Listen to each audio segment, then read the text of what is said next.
नमस्कार। खुद को अंबेडकर का सबसे बड़ा चेला बताकर बेनकाब होने वाली भारतीय जनता पार्टी को अब गांधी भजन से एलर्जी हो गई है। बिहार में अटल बिहारी वाजपेयी की जयंती पर एक कार्यक्रम था। कार्यक्रम सारे भाजपाई मिलकर कर रहे थे। इसके मेन कर्ता धर्ता मोदी के पूर्व मंत्री अश्विनी चौबे थे। बिहार की सुपरस्टार गायिका देवी को गाने के लिए बुलाया गया। देवी ने रघुपति राघव राजा राम पतित पावन सीताराम ईश्वर अल्लाह तेरो नाम सबको सन्मति दे भगवान ये वाला भजन गा दिया। भाजपाइयों ने इस भजन का बॉयकॉट कर दिया। बापू भजन गाते ही हॉल में मौजूद भाजपाइयों ने इसका विरोध कर दिया और गायिका देवी से माफी मंगवाई गई। माफी किस चीज की?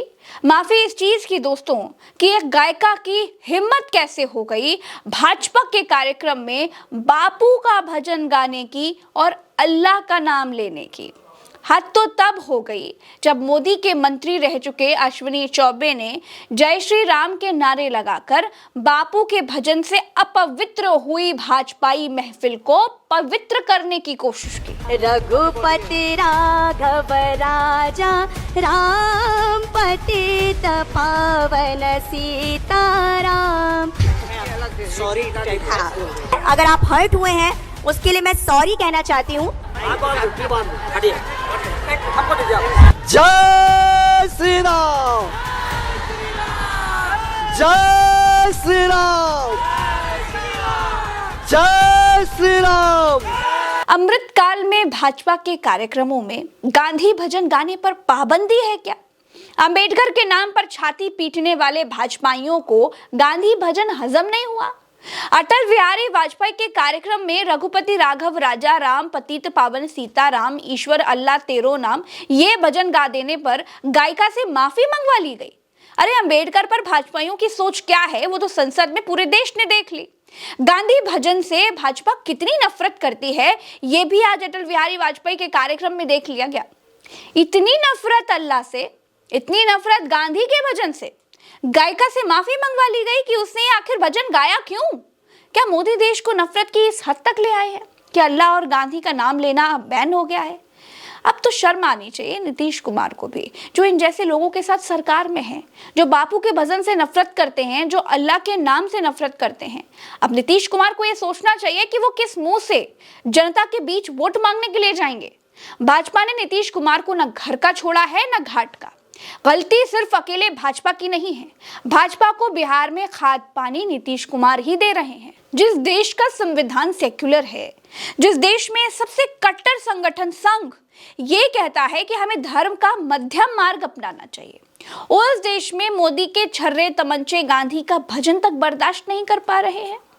अमृतकाल में अंबेडकर के नाम पर छाती पीटने वाले भाजपाइयों को गांधी भजन हजम नहीं हुआ। अटल बिहारी वाजपेयी के कार्यक्रम में रघुपति राघव राजा राम पतित पावन सीताराम ईश्वर अल्लाह तेरो नाम ये भजन गा देने पर एक गायिका से माफी मंगवा ली गई। अब सोचिए, छोटी बात नहीं है। मोदी के पूर्व मंत्री अश्विनी चौबे ने अल्लाह के नाम को जय श्री राम के नारे से बार बार कवर करने की कोशिश की। उनको लगा कि शायद उनसे बहुत बड़ी गलती हो गई है। आज इस पर बात करने के लिए हमारे साथ डॉक्टर राकेश पाठक जी हैं। राकेश पाठक सर, आपका बहुत बहुत स्वागत है। अंबेडकर साहब को लेकर क्या सोच है भाजपाइयों की, ये तो संसद में पूरे देश ने देख लिया सर। और गांधी भजन से इतनी नफरत कि वो भजन हजम नहीं कर पाए। अटल संध्या में एक गायिका ने ये भजन गा दिया, ईश्वर अल्लाह तेरो नाम सबको सन्मति दे भगवान, तो ये हजम नहीं कर पाए। इतनी नफरत कहाँ से लाते हैं राकेश पाठक सर ये लोग? धन्यवाद प्रज्ञा जी। देखिए, सवाल गांधी भजन का नहीं जी, इन्हें उस हर व्यक्ति से नफरत है जो व्यक्ति स्वतंत्रता संग्राम में शामिल था, और उसमें भी गांधी इनके लिए सबसे बड़ा रोड़ा, सबसे बड़ी बाधा। इसके अलावा दूसरे नंबर पर है पंडित जवाहरलाल नेहरू, तीसरे नंबर पर डॉक्टर अंबेडकर। क्योंकि भारतीय जनता पार्टी का जो पितृ संगठन है राष्ट्रीय स्वयंसेवक संघ 1925 में गठित हो गया, देश 1947 में आजाद हुआ, लेकिन 1925 से 1947 तक उन्होंने स्वतंत्रता संग्राम में कोई भूमिका अदा नहीं की। उनके पास एक भी ऐसा महानायक नहीं है, एक भी नायक नहीं है जिसका नाम लेकर भी ये कह सकें कि आजादी की लड़ाई में वे भी शामिल थे। ले देकर एक विनायक दामोदर सावरकर हैं, वे भी राष्ट्रीय स्वयंसेवक संघ के नहीं, वे तो हिंदू महासभा के नेता। सावरकर को कुछ साल पहले तक संघ चिमटे से भी नहीं छूता था, क्योंकि सावरकर के ऊपर गांधी हत्याकांड का आरोप था। उस षड्यंत्र में उनके ऊपर मुकदमा चला। इसलिए चाहे ये भजन हो रघुपति राघव राजा राम, और इसमें आपत्ति होने के शब्द पर हुई, ईश्वर अल्लाह तेरो नाम, ईश्वर अल्लाह सबको तेरो सब नाम। तेरो नाम ईश्वर और अल्लाह का नाम एक साथ क्यों ले लिया?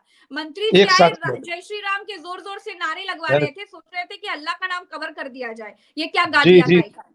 जी प्रज्ञा, मैंने अभी ट्वीट किया है, मैंने कुछ सवाल पूछे हैं। हमारे आपके इस मंच पर भी पूछ लेता हूँ उन जी भाजपाइयों से, उन मंत्री से जिन्होंने इस भजन को रुकवाया और नारे लगाए। गायिका देवी, उनको माफी मांगनी पड़ी। जी मेरे 3 छोटे से सवाल हैं। इन भाजपाइयों से कोई जाकर ये पूछे कि राजघाट पर 30 जनवरी और 2 अक्टूबर को जब प्रधानमंत्री नरेंद्र मोदी जाते हैं, तब भी ये भजन चलता है या इसकी धुन बजाई जाती है? मोदी जी कैसे सुन लेते हैं?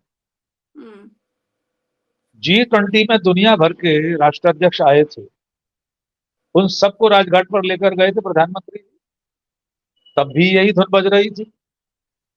नरेंद्र मोदी ने क्यों बजने दी? तीसरा सवाल, जब नरेंद्र मोदी दुनिया के किसी भी देश में जाते हैं, वहां गांधी जी की मूर्ति पर माल्यार्पण करते हैं या गांधी जी की नई प्रतिमा का लोकार्पण करते हैं।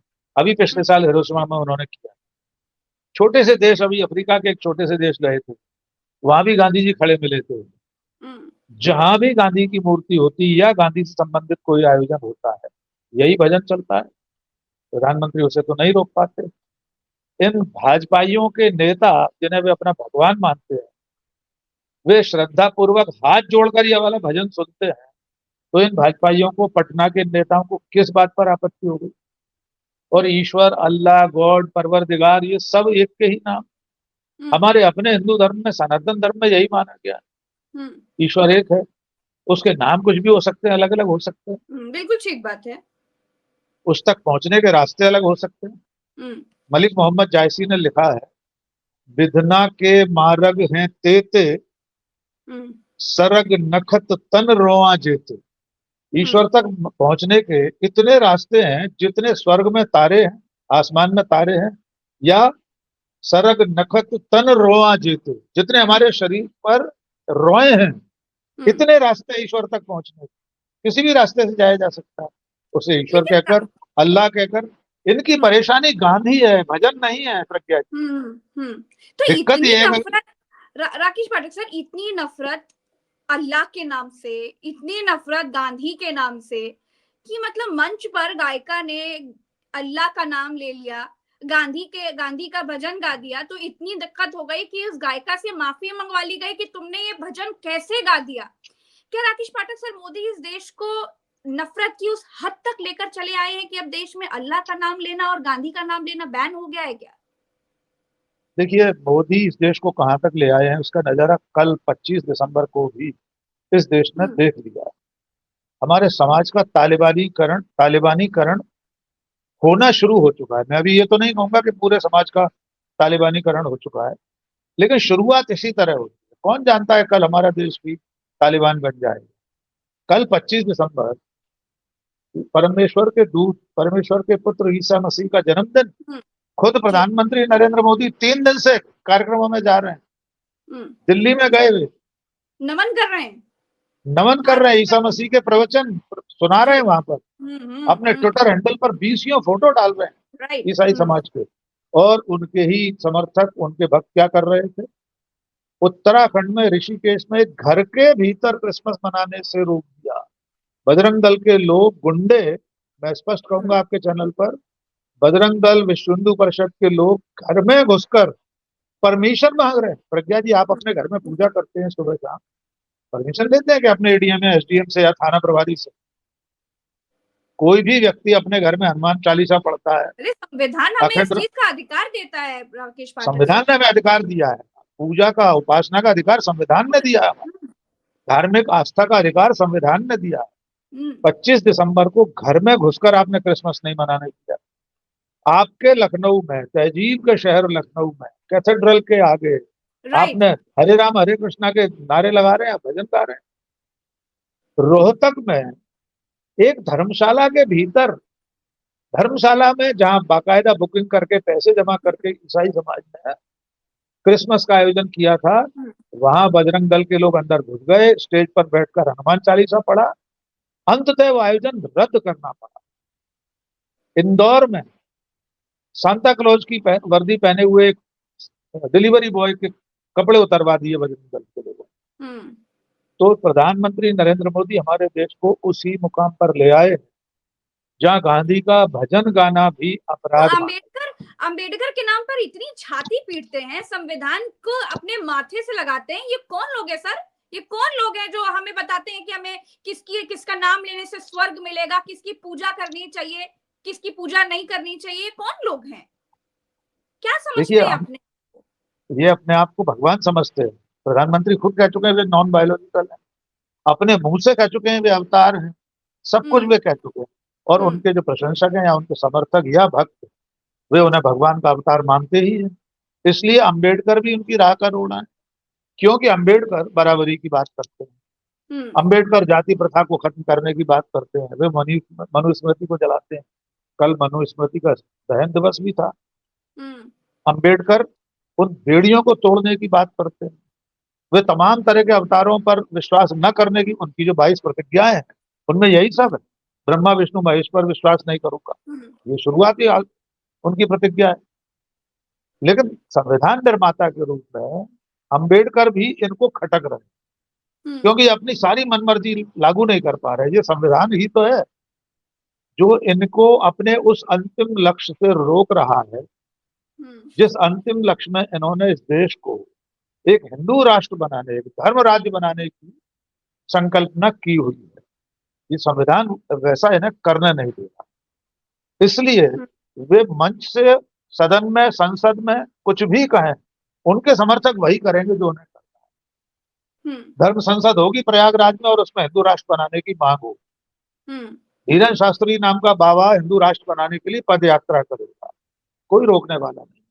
जिस देश में खालिस्तान की मांग करना अपराध है, उस देश में हिंदू राष्ट्र की मांग करना भी संविधान विरुद्ध बात है। लेकिन चूंकि सत्ता में बैठे लोग यही चाहते हैं, उनका संरक्षण है ऐसे तबकों पर, ऐसे समूहों पर, इसलिए यह सब हो जाए।